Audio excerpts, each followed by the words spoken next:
오늘은 특별하게 해주실 수 있죠? 교수님, 그가 내 손목을 잡으며 속삭였습니다. 10년 동안 기다렸거든요. 나는 얼어붙었습니다. 가면 뒤에서 숨이 막혔습니다.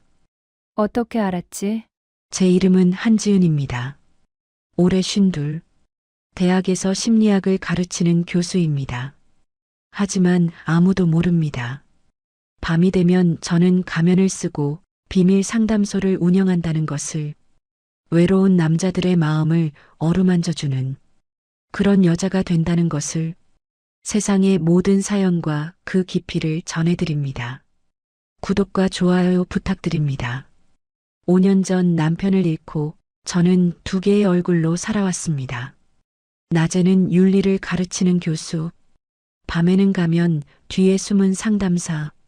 그런데 단골 손님이 10년 전 제 제자였습니다.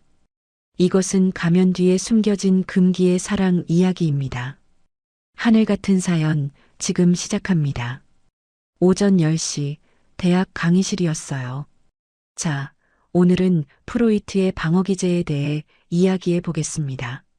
제 목소리는 단호했죠. 학생들은 고개를 숙이고 필기를 시작했습니다. 저는 교단 위에서 차분하게 설명을 이어갔어요. 억압, 부정, 합리화. 인간은 자신이 받아들일 수 없는 욕망을 숨기려 하죠. 아이러니했습니다. 제가 바로 그런 사람이었으니까요. 강의가 끝나고 연구실로 돌아왔어요. 책상 위에는 논문 더미가 쌓여 있었고 창밖으로는 캠퍼스의 은행나무가 보였습니다. 가을 햇살이 따뜻했지만 제 안은 텅 비어 있었어요. 또 하루가 지나가는구나.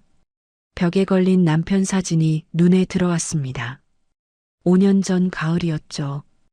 암 투병 끝에 그는 떠났고 저는 혼자 남았어요. 처음 1년은 그저 버텼습니다. 강의하고 논문 쓰고 학생들 상담하며 하루하루를 채워나갔죠.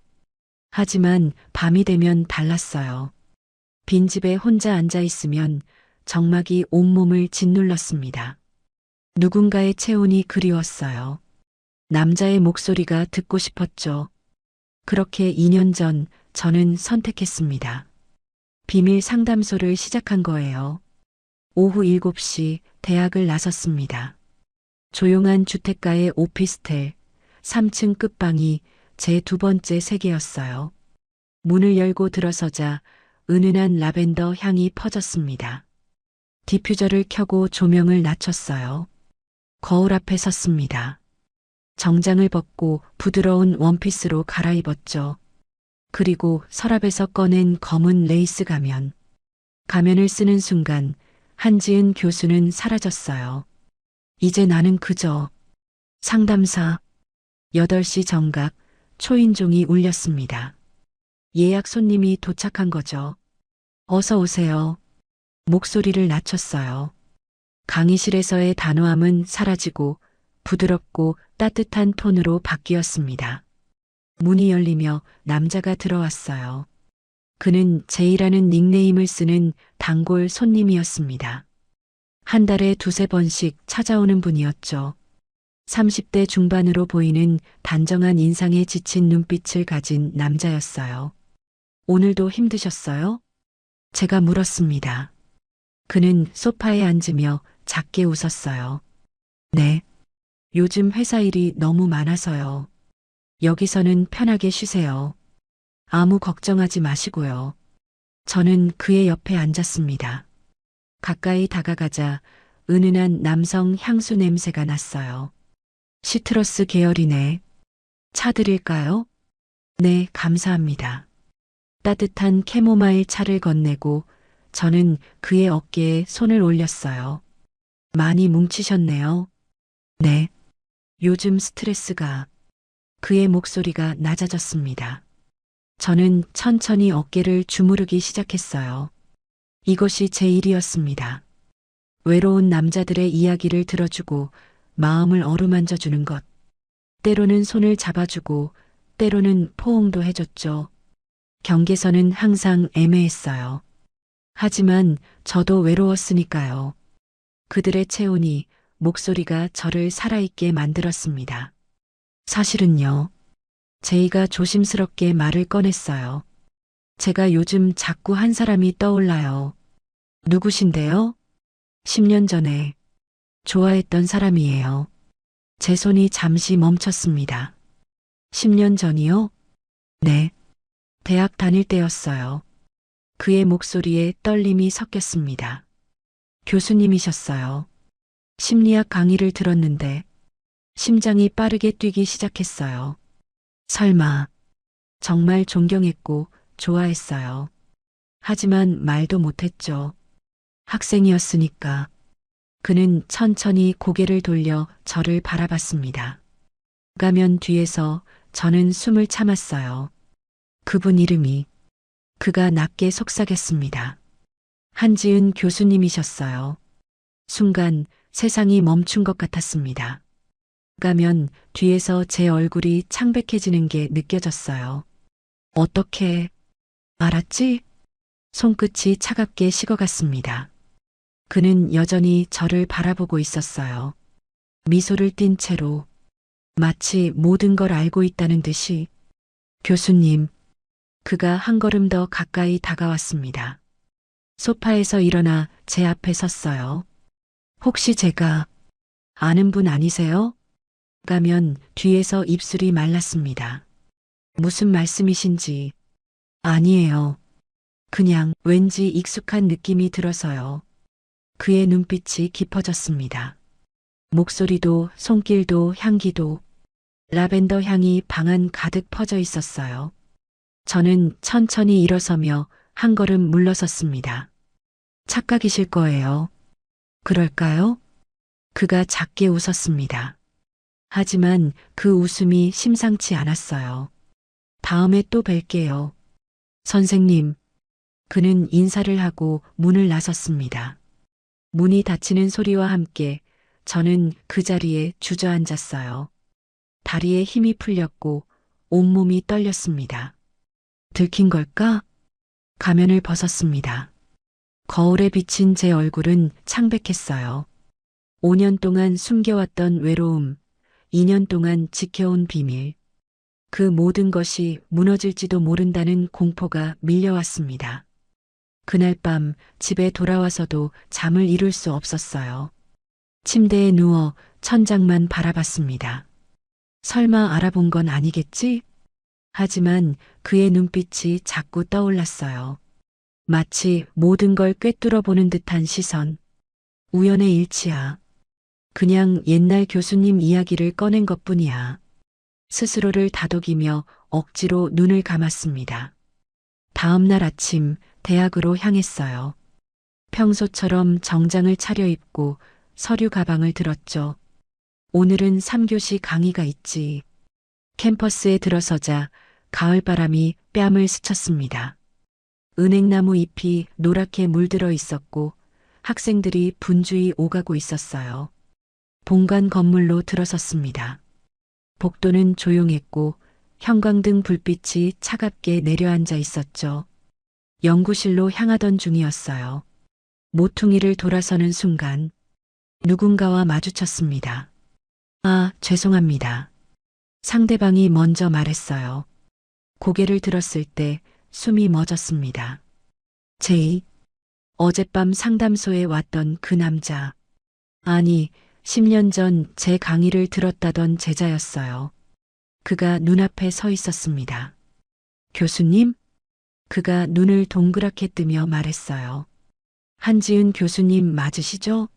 10년 전에 심리학개론 강에 들었던 이준혁입니다. 심장이 미친 듯이 뛰기 시작했어요. 손에 든 서류 가방이 미끄러질 것 같았죠. 아, 네. 그렇군요. 최대한 침착한 목소리를 유지하려 애썼습니다. 오랜만이네요. 네, 정말 오랜만입니다. 그가 미소를 지었어요. 하지만 그 미소 뒤에 무언가가 숨어 있는 것 같았습니다. 교수님, 여전히 아름다우시네요. 감사합니다. 어색하게 웃으며 한 걸음 물러섰어요. 그 순간이었습니다. 그가 한 걸음 가까이 다가왔어요. 그리고 깊게 숨을 들이마셨습니다. 교수님, 그의 목소리가 낮아졌어요. 향수? 라벤더 계열 쓰시나 봐요? 온몸이 얼어붙었습니다. 어젯밤 상담소에서 켰던 디퓨저. 라벤더 향이었죠. 그리고 제 몸에도 그 향이 배어 있었던 거예요. 네. 좋아하는 향이라서요. 떨리는 목소리를 감추려 애썼습니다. 그는 한참 동안 저를 바라봤어요.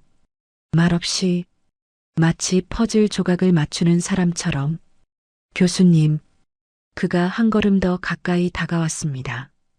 혹시 부업 같은 거 하세요? 네. 아니요, 그냥요. 교수님이 다른 일도 하시는지 궁금해서요. 웃음을 띠고 있었지만 눈빛은 진지했어요. 아니요. 강의와 연구만 하고 있습니다. 거짓말이 입에서 흘러나왔습니다. 그렇군요. 그는 고개를 끄덕이며 한 발짝 물러섰어요. 그럼 저는 이만 뵙게 되어 반가웠습니다, 교수님. 네, 반가웠어요. 그가 지나쳐 갔습니다. 하지만 몇 걸음 가다가 멈춰 섰어요. 뒤돌아보지 않은 채 작게 속삭였습니다. 어제 그 향수였던 것 같은데? 그리고는 천천히 걸어갔어요. 저는 그 자리에 얼어붙은 채 서 있을 수밖에 없었습니다. 다리에 힘이 풀렸고 등에서 식은땀이 흘러내렸어요. 들켰다. 연구실로 돌아왔지만 아무것도 손에 잡히지 않았어요. 책상에 앉아 멍하니 창밖만 바라봤습니다. 어떻게 하지? 손끝이 떨렸어요. 그가 학교에 알리면 어떻게 될까요?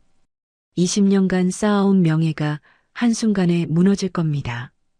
엄격한 윤리학 교수가 밤에는 비밀 상담소를 운영한다? 상상만 해도 끔찍했어요. 오후가 되었습니다. 휴대폰이 울렸어요. 상담소 예약 앱에서 온 알림이었습니다. 제이님이 금요일 오후 8시 예약을 신청하셨습니다. 손이 떨려 휴대폰을 떨어뜨릴 뻔했어요. 왜? 또 오는 거야? 거절해야 할까요? 하지만 거절하면 더 의심받을 것 같았습니다. 모르는 척하자. 그냥 평소처럼. 하지만 가슴속 불안은 가라앉지 않았어요. 금요일 밤이 왔습니다. 상담소 문을 열고 들어서는데 손끝이 차가웠어요. 평소처럼 라벤더 디퓨저를 켜고 조명을 낮췄습니다. 거울 앞에 섰어요. 가면을 들었지만 한참을 망설였습니다. 이 가면이 정말 날 숨겨줄 수 있을까? 8시 정각 초인종이 울렸어요. 깊게 숨을 들이마시고 문을 열었습니다. 어서 오세요. 목소리를 최대한 평소처럼 유지하려 애썼어요. 이준혁이 들어왔습니다. 그는 평소와 다름없이 미소를 지었어요. 안녕하세요. 편하게 앉으세요. 저는 소파를 가리켰습니다. 그는 천천히 앉았고 저는 그의 맞은편에 자리했어요. 평소보다 거리를 두고 오늘은 어떤 이야기를 하고 싶으세요? 그가 잠시 생각하는 척 했습니다. 사실 오늘은 확인하고 싶은 게 있어서 왔어요. 확인이요? 네. 그가 몸을 앞으로 기울였어요. 가면 너머로 그의 눈이 저를 똑바로 바라봤습니다. 소파에서 일어나 천천히 제 앞으로 다가왔어요. 한 걸음, 두 걸음. 심장이 터질 것 같았습니다. 그가 무릎을 꿇고 제 눈높이에 맞췄어요. 너무 가까웠습니다. 숨소리가 들릴 정도로. 교수님, 그가 낮게 속삭였습니다. 손이 천천히 올라왔어요. 제 가면 끈을 향해. 가면 벗어주실 수 있나요? 그의 손이 제 가면 끈에 닿았어요. 안 돼요. 제 손이 반사적으로 올라가 그의 손목을 잡았습니다. 왜요? 규칙이에요. 상담사는 절대 얼굴을 보여주지 않습니다. 하지만 전 이미 알고 있는데요. 그의 목소리가 낮게 깔렸어요. 한지은 교수님, 숨이 멎었습니다. 무슨 말씀을? 교수님, 10년 전 기억나세요? 그가 천천히 말했어요. 심리학개론 첫 강의 날 교수님이 입고 계셨던 베이지색 재킷, 묶으셨던 머리, 그리고 그의 시선이 제 손으로 향했습니다. 왼손 약지에 있던 작은 점, 제 심장이 쿵쾅거렸어요. 그가 제 왼손을 잡았습니다. 가만히 들어 올려 확인했어요. 약지 두 번째 마디 옆 작은 점이 있었습니다. 이거 맞죠? 목소리가 나오지 않았어요. 어깨를 주무르실 때 봤어요. 이 점을 10년 전부터 기억하고 있었거든요. 그가 제 손을 놓지 않았습니다. 라벤더 향수, 목소리 톤, 손길의 느낌, 그리고 이 점까지 눈물이 핑 돌았어요. 이제 됐잖아요. 확인하셨잖아요. 떨리는 목소리로 말했습니다. 그만 가주세요. 싫어요. 그가 고개를 저었어요. 10년 동안 기다렸어요. 교수님을 다시 만날 날을. 뭐라고요? 좋아했어요. 대학 시절부터 강의 들을 때마다 설렜고 질문할 핑계로 연구실 찾아갔었죠. 그의 고백이 조용히 흘러나왔습니다. 하지만 말 못했어요. 전 학생이었고 교수님은 기혼자셨으니까 가슴이 먹먹해졌어요. 졸업하고도 잊으려 했어요. 결혼도 했고요. 하지만 안 됐어요. 그가 쓸쓸하게 웃었습니다. 이혼하고 나서 외로움에 이 상담소를 찾았어요. 그런데 그의 눈빛이 깊어졌어요. 첫 상담 때부터 알았어요. 이 손길, 이 목소리, 교수님이었다는 걸. 그럼 왜 계속 온 거예요? 확신이 필요했어요. 그리고 그가 제 손을 꼭 잡았습니다. 교수님도 외로우시다는 걸 알았거든요. 눈물이 흘러내렸어요. 가면 밑으로 뜨거운 물방울이 떨어졌습니다. 맞아요. 저도 외로웠어요. 5년 동안 혼자였습니다. 강의실에서는 단호한 교수, 연구실에서는 학자. 하지만 밤이 되면 그저 외로운 여자일 뿐이었죠. 누군가의 체온이 그리웠고 남자의 목소리가 듣고 싶었어요. 그래서 이 가면을 썼습니다. 진짜 내가 아닌 척하면서 위로받고 싶었던 거예요. 울지 마세요. 그가 엄지손가락으로 제 뺨을 쓸어 올렸어요. 가면 아래로 스며든 눈물을 닦아냈습니다. 더 이상 숨길 수 없었어요. 그의 손이 가면 끈을 풀기 시작했습니다. 천천히 조심스럽게 마지막 매듭이 풀리고 가면이 벗겨졌어요. 오랜 시간 숨겨왔던 제 얼굴이 드러났습니다. 그는 한참을 저를 바라봤어요. 말없이, 역시 10년 전보다 더 아름다우세요. 거짓말, 진심이에요. 그의 손이 제 뺨을 감쌌어요. 따뜻했습니다. 얼마나 오랜만에 느껴보는 온기인지 심장이 미친 듯이 뛰었어요. 그의 얼굴이 가까워졌습니다.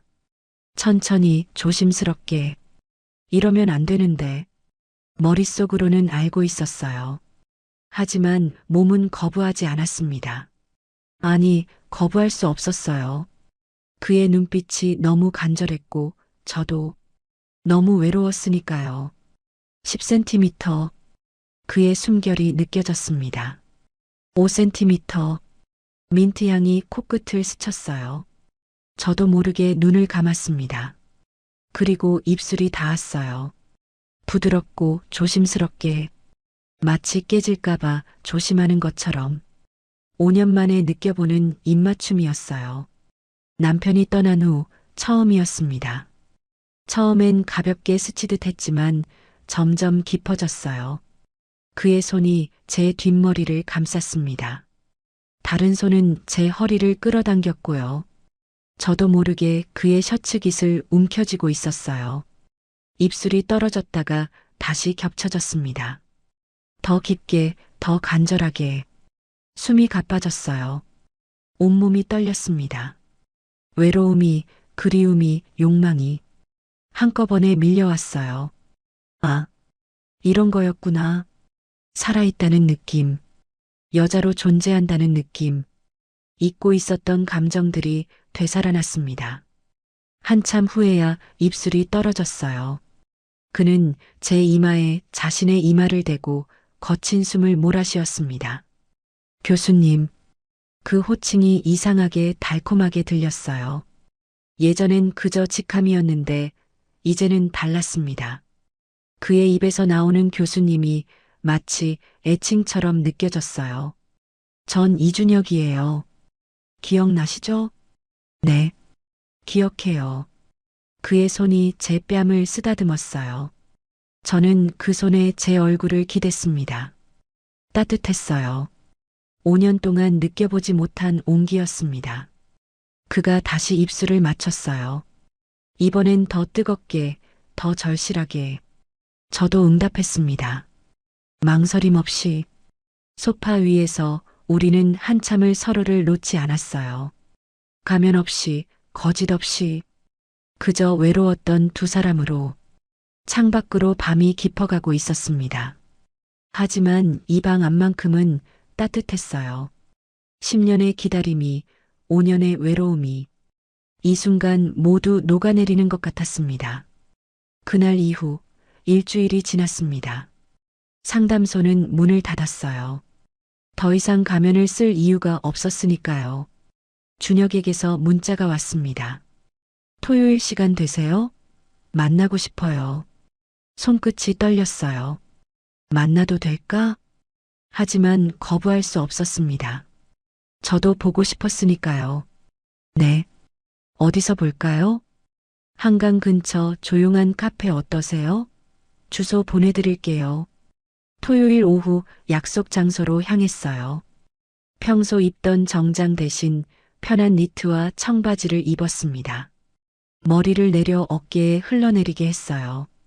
거울을 보니 낯설었습니다. 이게 나인가? 52년을 살면서 이렇게 설레본 적이 언제였을까요? 카페에 도착했습니다. 한강이 보이는 작은 카페였어요. 창가 자리에 준혁이 앉아 있었습니다. 그도 평소와 달리 편한 차림이었어요. 검은색 니트에 베이지색 코트. 저를 보자 일어나 손을 흔들었습니다. 교수님, 그 한마디에 가슴이 뛰었어요. 준혁 씨, 자리에 앉았습니다. 창밖으로 한강이 펼쳐져 있었어요. 가을 햇살이 물결 위에 반짝이고 있었습니다. 뭐 드실래요? 아메리카노요. 그가 주문하러 갔다 돌아왔어요. 따뜻한 커피 2잔을 테이블에 놓았습니다. 잠시 침묵이 흘렀어요. 서로 무슨 말을 해야 할지 몰랐던 거죠.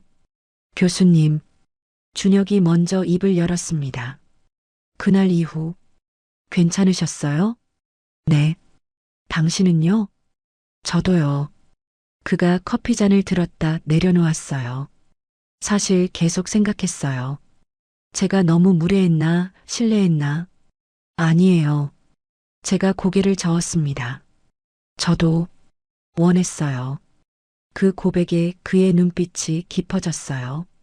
교수님, 궁금한 게 있어요. 뭔데요? 왜 상담소를 시작하신 거예요? 숨이 멎었습니다. 커피잔을 두 손으로 감쌌어요. 외로워서요. 작은 목소리가 흘러나왔습니다. 남편이 떠나고 나서 전 혼자였어요. 강의하고 연구하고 학생들 가르치면서 하루를 채웠지만 목소리가 떨렸어요. 밤이 되면 너무 고요했어요. 빈집에 혼자 앉아 있으면 숨소리조차 들리지 않았죠. 눈물이 핑 돌았습니다. 누군가의 목소리가 듣고 싶었어요. 체온이 느껴지고 싶었고요. 그래서 가면을 쓰신 거군요. 그가 조용히 말했어요. 진짜 자신이 아닌 척하면서 위로받고 싶으셨던 거죠. 고개를 끄덕였습니다. 맞아요. 바보 같죠? 아니에요. 그가 제 손을 잡았어요. 전 이해해요. 저도 그랬으니까요. 당신도요? 네. 이혼하고 나서 2년 동안 전 폐인처럼 살았어요. 그의 목소리가 낮아졌습니다. 아내가 바람을 피웠어요. 제 후배랑 알게 됐을 때 세상이 무너지는 줄 알았죠. 가슴이 아팠어요. 그 뒤로 사람이 무서웠어요. 누구도 믿을 수 없었고 사랑이란 감정도 사라졌다고 생각했어요. 그가 쓸쓸하게 웃었습니다. 그렇게 외롭게 살다가 상담소를 알게 됐어요. 누군가와 대화만 할 수 있어도 좋겠다 싶었죠. 그리고 교수님을 만난 거고요. 첫 상담 때부터 알았어요. 이 사람, 교수님이시다. 그가 제 손을 꼭 쥐었습니다. 10년 전 짝사랑했던 그 사람. 그런데 교수님도 외로워하고 계셨던 거죠.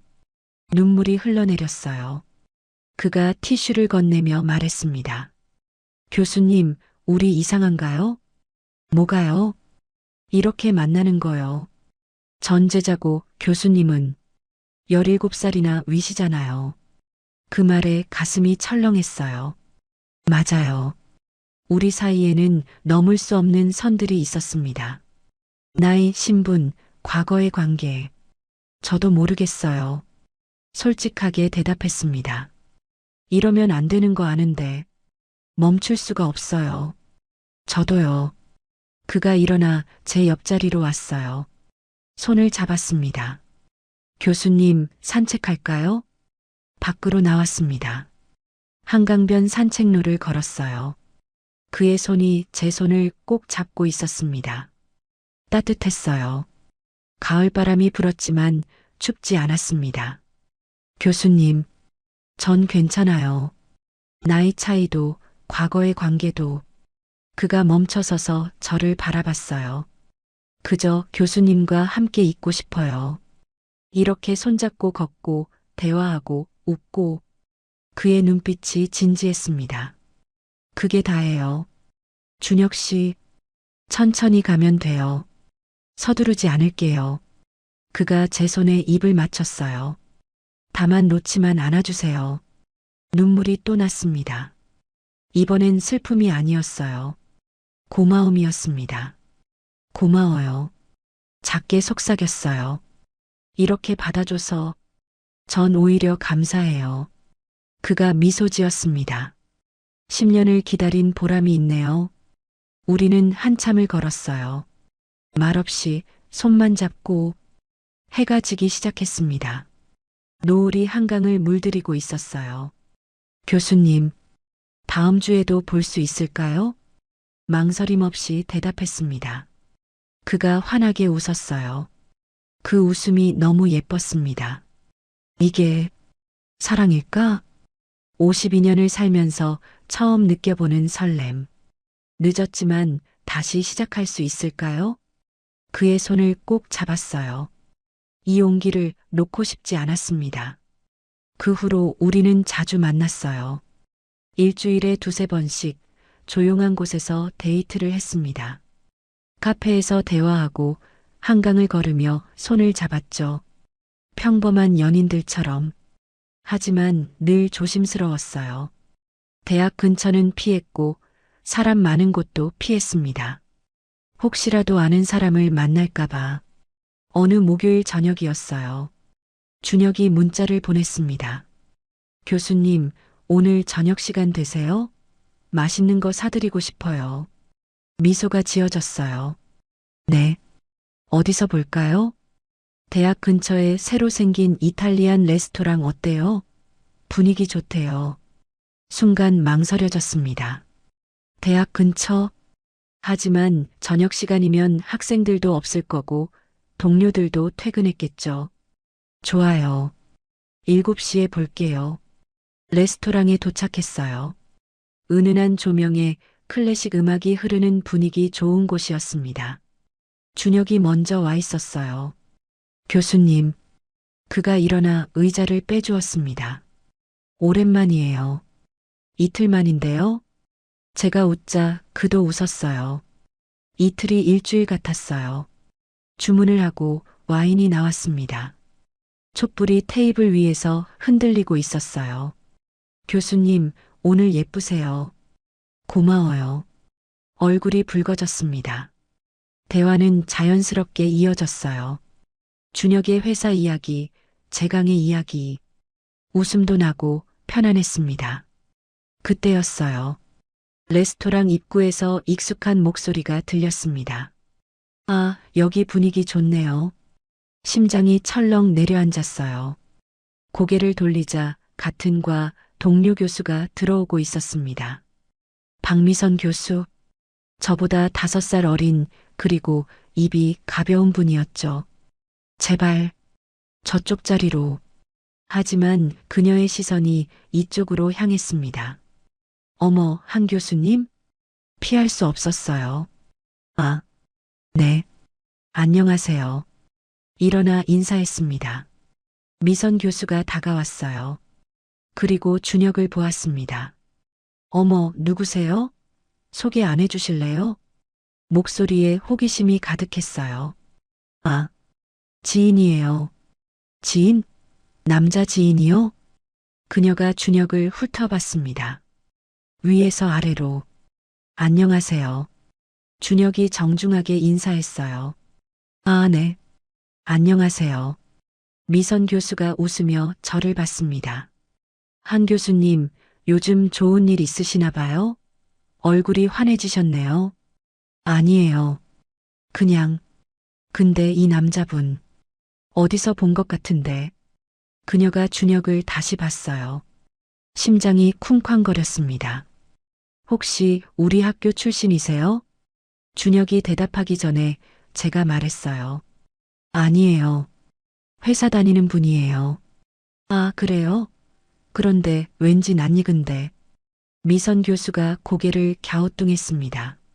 잠깐만요. 혹시 10년 전쯤 우리 과학생 아니었어요? 온몸이 얼어붙었어요. 아, 글쎄요. 맞는 것 같은데? 이준혁? 맞죠? 준혁이 어쩔 수 없이 고개를 끄덕였습니다. 네. 심리학과 4학번이었습니다. 어머, 역시. 기억나요. 성적 되게 좋았던 학생. 미선 교수가 저를 보며 웃었어요. 하지만 그 웃음이 심상치 않았습니다. 한 교수님, 제자랑 저녁 드시는 거예요? 네. 오랜만에 만나서요. 오제자 챙기시는 거 보기 좋네요. 그녀의 눈빛이 예리해졌어요. 그런데 둘이서만요? 다른 제자들은 안 오고요? 우연히 연락이 닿아서요. 아, 그렇구나. 근데 분위기 좋은 레스토랑에서 둘이 촛불 켜고 말끝을 흐렸습니다. 의미심장한 미소를 지으며 뭐 아무튼 즐거운 시간 보내세요. 전 일행이 와서 이만. 그녀가 돌아섰어요. 하지만 몇 걸음 가다가 뒤돌아봤습니다. 아, 한 교수님. 조심하세요. 요즘 교수와 제자 관계 민감하잖아요. 웃으며 말했지만 경고였어요. 그녀가 자기 자리로 갔습니다. 저는 그 자리에 주저앉았어요. 손이 떨렸습니다. 교수님 괜찮으세요? 준혁이 조심스럽게 말했어요. 와인잔을 들었지만 손이 떨려 제대로 잡을 수 없었습니다. 교수님, 제 잘못이에요. 대학 근처로 오자고 해서. 아니에요. 제가 괜찮다고 했잖아요. 하지만 속으로는 후회가 밀려왔어요. 왜 왔을까? 왜 조심하지 않았을까? 식사는 제대로 할 수 없었어요. 미선 교수가 자꾸 이쪽을 보는 게 느껴졌습니다. 일찍 자리를 떴어요. 밖으로 나왔을 때 차가운 바람이 뺨을 때렸습니다. 교수님, 준혁이 제 손을 잡으려 했지만 피했어요. 준혁 씨, 네, 교수님. 우리 잠시 거리를 두는 게 좋겠어요. 그의 표정이 굳어졌습니다. 왜요? 봤잖아요. 들킬 뻔했어요. 들켜도 괜찮은데요. 전 교수님이랑. 안 괜찮아요. 목소리가 떨렸어요. 나이 차이 봐요. 난 52예요. 당신은 35. 그게 뭐가 문제예요? 문제죠. 큰 문제예요. 눈물이 핑 돌았습니다. 17살 차이예요. 내가 당신보다 17살이나 많아요. 당신 같은 젊은 사람이 왜? 교수님, 그만해요. 고개를 돌렸습니다. 미안해요. 처음부터 이러면 안 되는 거였어요. 교수님, 연락하지 마세요. 뒤도 돌아보지 않고 걸었어요. 눈물이 흘러내렸습니다. 집에 돌아와 거울 앞에 섰어요. 촛불 아래서는 예뻐 보였지만 형광등 아래의 제 얼굴은 달랐습니다. 눈가의 주름, 팔자주름, 처진 턱선. 52년의 세월이 고스란히 새겨져 있었어요. 내가 뭘 한 거야? 손으로 얼굴을 감췄습니다. 35애를 만나? 미쳤나? 휴대폰이 울렸어요. 준혁에게서 온 문자였습니다. 교수님, 전 괜찮아요. 나이 차이 상관없어요. 눈물이 터져 나왔습니다. 그리고 저는 답장을 보냈어요. 미안해요, 준혁 씨. 난 당신에게 어울리지 않아요. 전송 버튼을 누르고 휴대폰을 던졌습니다. 소파에 주저앉아 울었어요. 한참을. 그 후로 일주일이 지났어요. 준혁의 연락을 모두 차단했습니다. 문자도 전화도. 강의를 하고 연구실에 앉아 논문을 읽었지만 한 줄도 머릿속에 들어오지 않았어요. 이게 맞는 거야. 처음부터 잘못된 거였어. 스스로에게 말했습니다. 하지만 가슴은 텅 비어 있었어요. 목요일 오후였습니다. 강의를 마치고 연구실로 향했어요. 복도를 걷는데 연구실 문 앞에 누군가 서 있었습니다. 준혁이었어요. 교수님, 심장이 쿵 내려앉았습니다.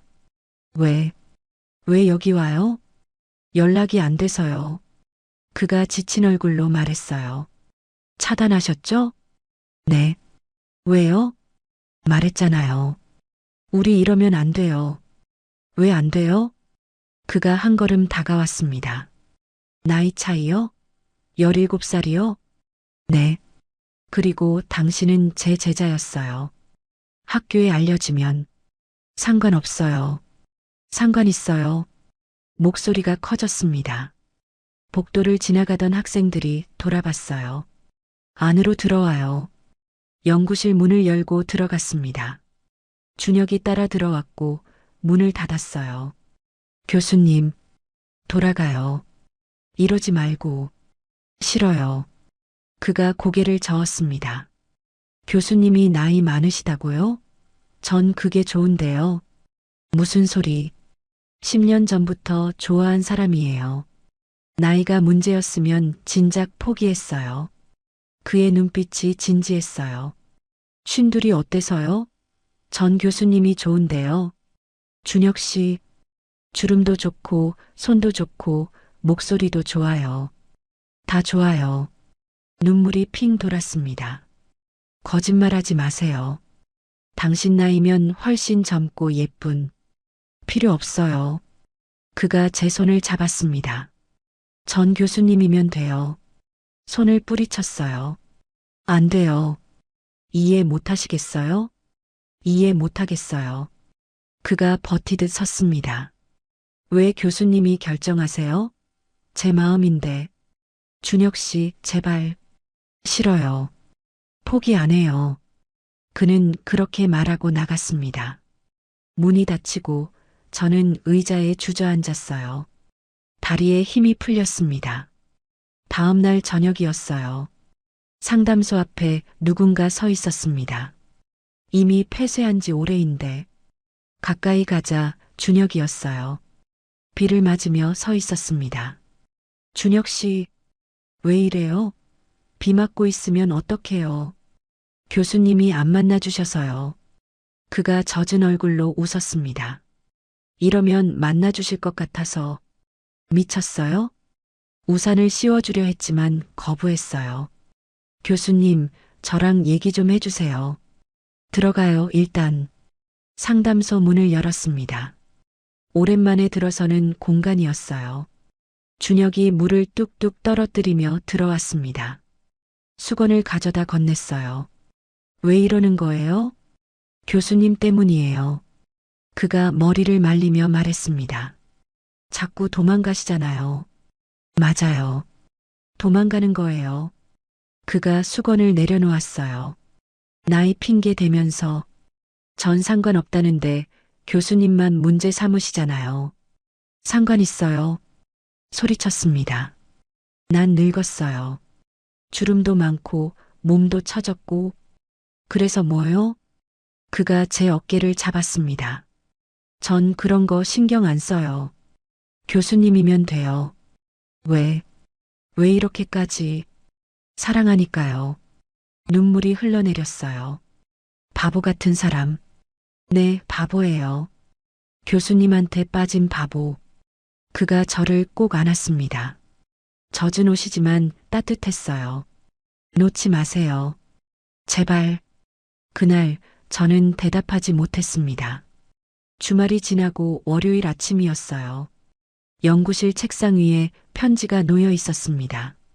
손편지였어요. 펼쳐보니 준혁의 글씨였습니다. 교수님께 이렇게 편지를 쓰게 되네요. 문자도 차단하시고 만나주시지도 않아서. 교수님은 나이를 걱정하시지만 전 교수님의 모든 게 좋습니다.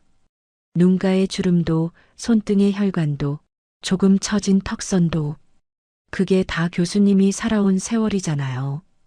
52년을 살아오면서 겪으신 아픔과 슬픔, 외로움과 고독, 그 모든 게 지금의 교수님을 만들었어요. 전 그 모든 것이 사랑스럽습니다. 나이는 숫자일 뿐이에요. 제 마음은 진짜예요. 52세가 아니라 72세여도 전 교수님을 사랑했을 거예요. 제발 저를 밀어내지 마세요. 함께하고 싶어요. 10년을 기다렸습니다. 이제 그만 받아주세요. 사랑합니다. 이준혁 드림. 편지를 읽는 내내 눈물이 흘러내렸어요. 책상에 엎드려 한참을 울었습니다. 이렇게까지 해주는 사람이 있을 줄 몰랐어. 오후가 되자 더 이상 참을 수 없었어요. 휴대폰을 꺼내 차단을 풀었습니다. 전화를 걸었어요. 한참을 기다렸지만 받지 않았습니다. 문자를 보냈어요. 어디 있어요? 답장이 왔습니다. 회사에요. 왜요? 퇴근하면 연락해요. 네. 퇴근 시간이 되자 전화가 왔어요. 교수님, 어디 있어요? 회사 앞이요. 거기서 기다려요. 갈게요. 택시를 타고 달려갔습니다.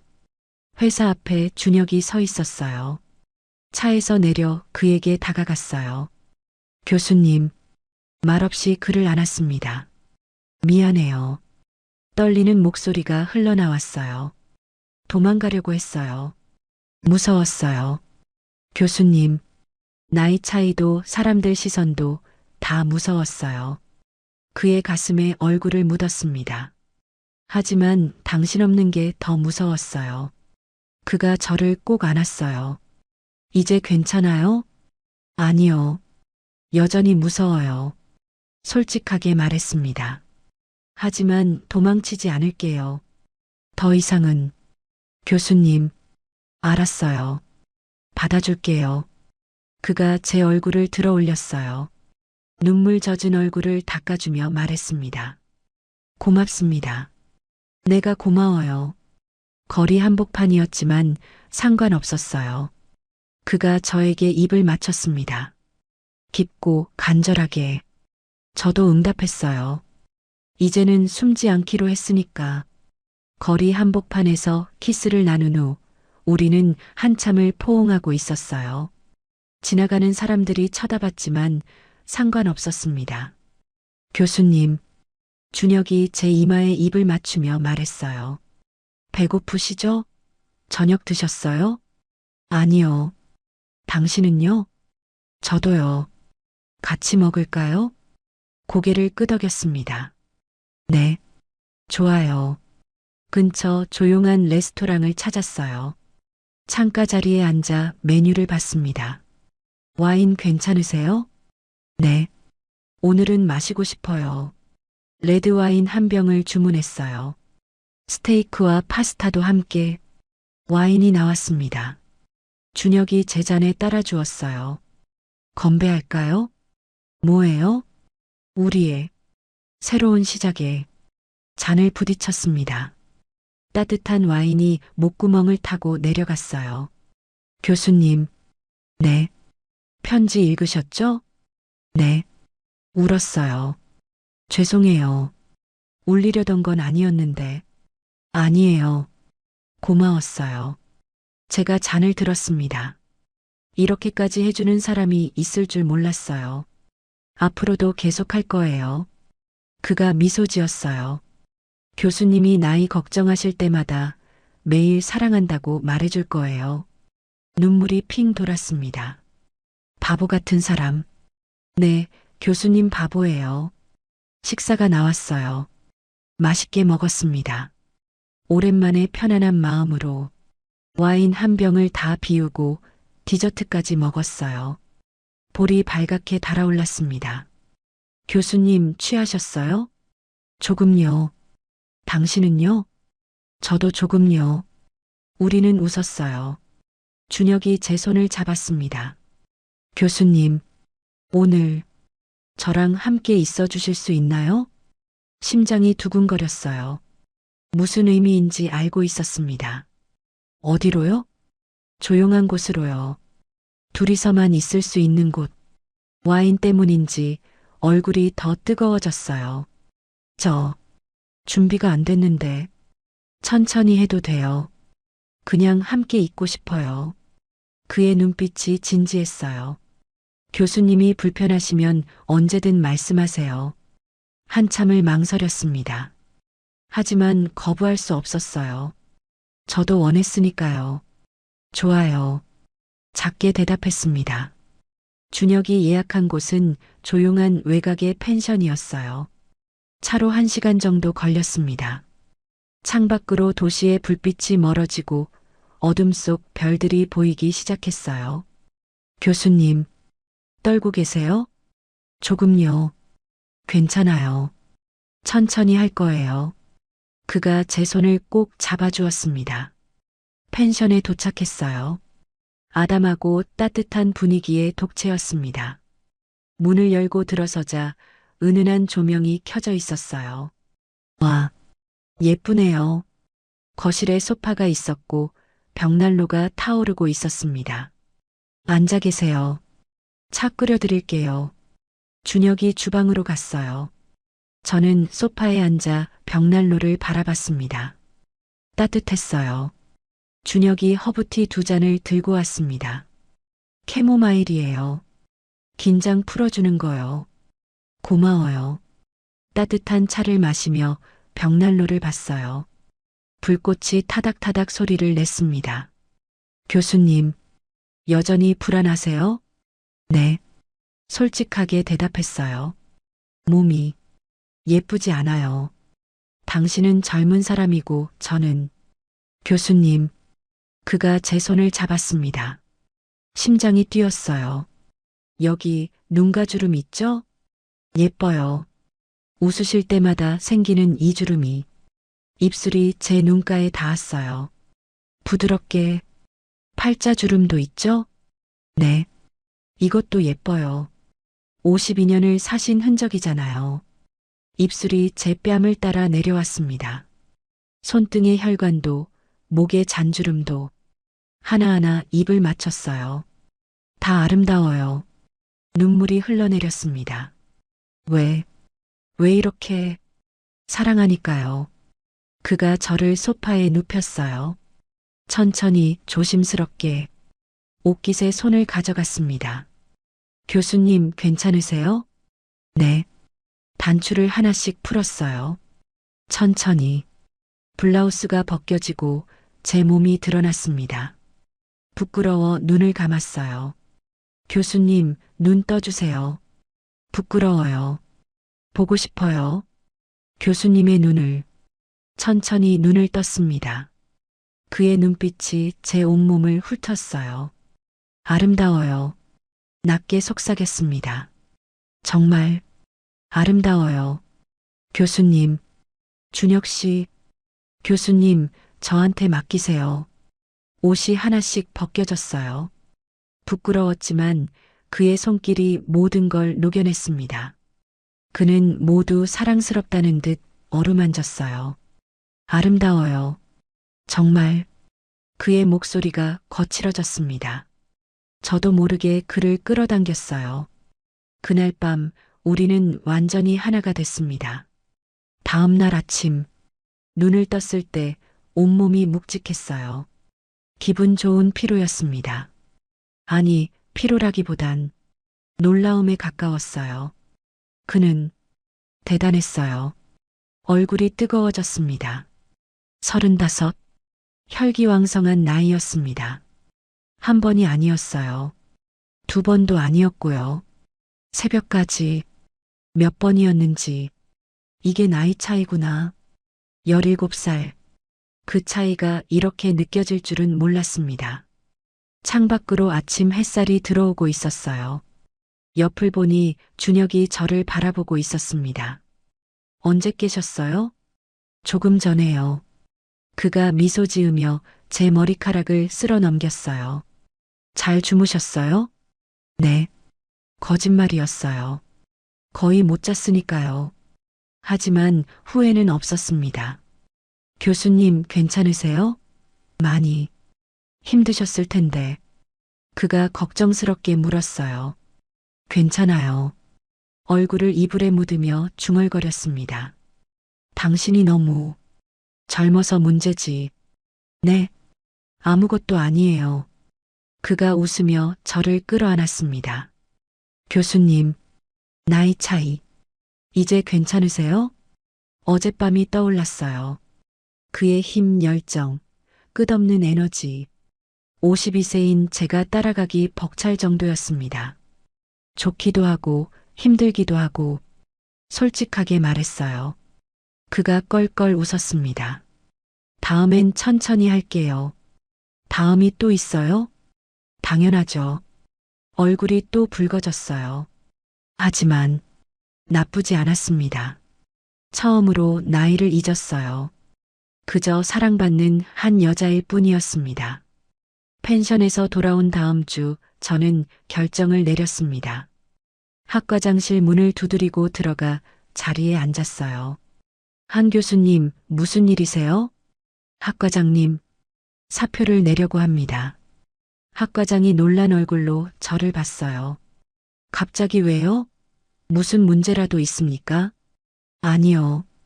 개인적인 이유예요. 20년을 함께한 분인데 이유라도 들을 수 있을까요?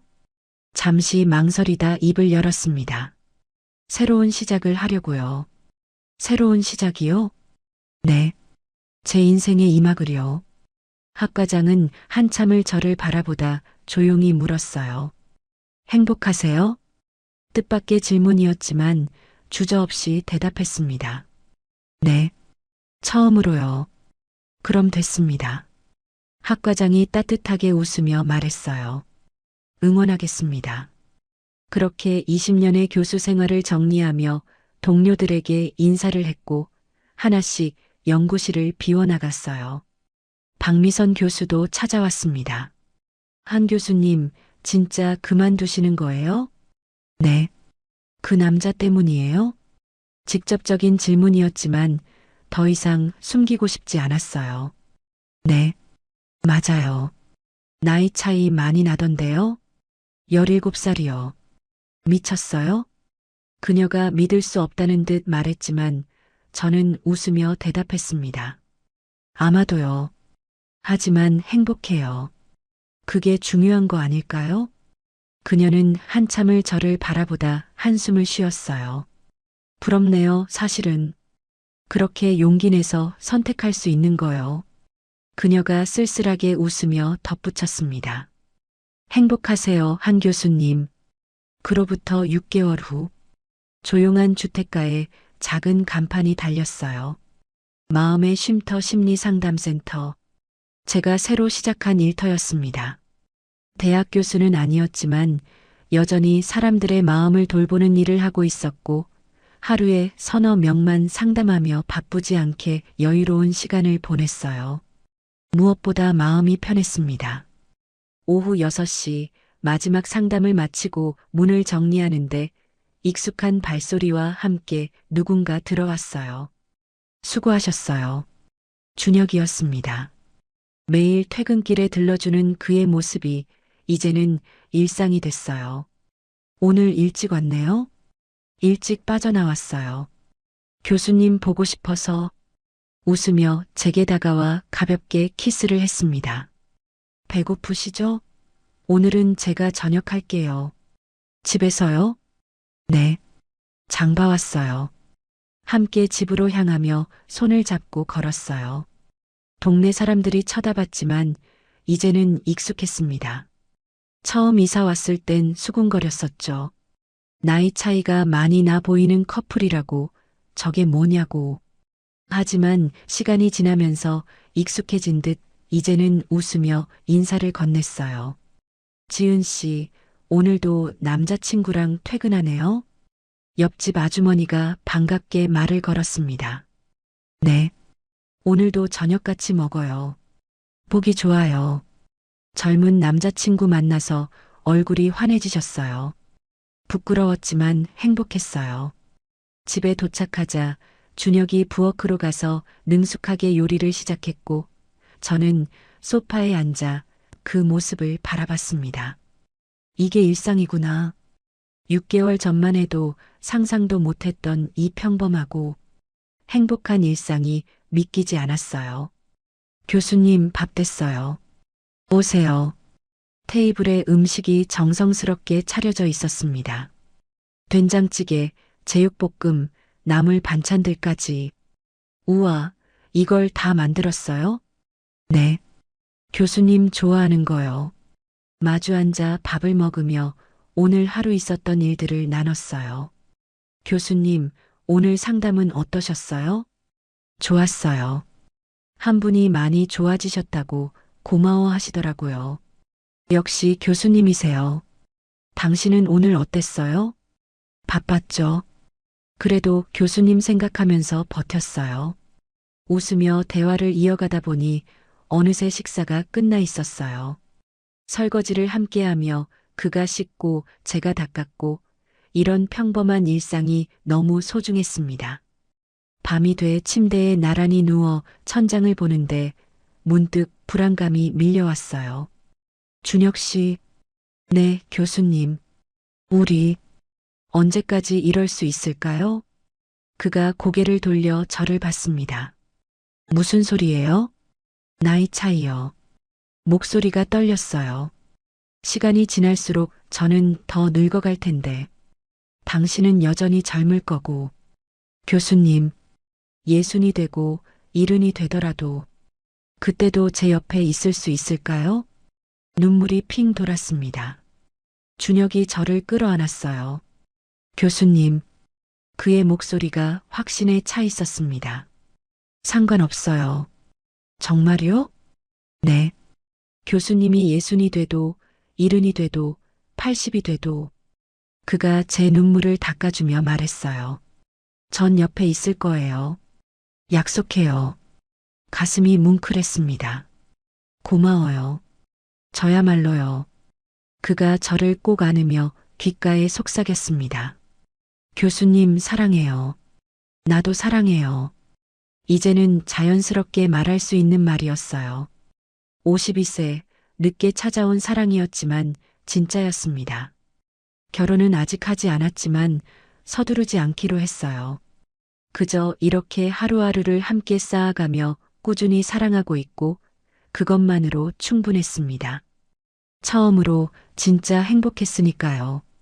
52세와 35세, 17살의 나이 차이. 교수와 제자라는 금기. 모두가 불가능하다고 했던 사랑이었습니다. 하지만 우리는 해냈어요. 나이는 숫자일 뿐이라는 걸 증명했습니다. 아직 결혼은 하지 않았지만 매일 함께 아침을 먹고 저녁을 함께 먹으며 꾸준히 사랑을 이어가고 있습니다. 그것만으로 충분해요. 늦은 나이의 사랑, 여러분은 어떻게 생각하시나요? 나이 차이가 많이 나는 연애, 가능하다고 보시나요? 댓글로 여러분의 생각을 들려주세요. 끝까지 들어주셔서 감사합니다. 하늘 같은 사연이었습니다.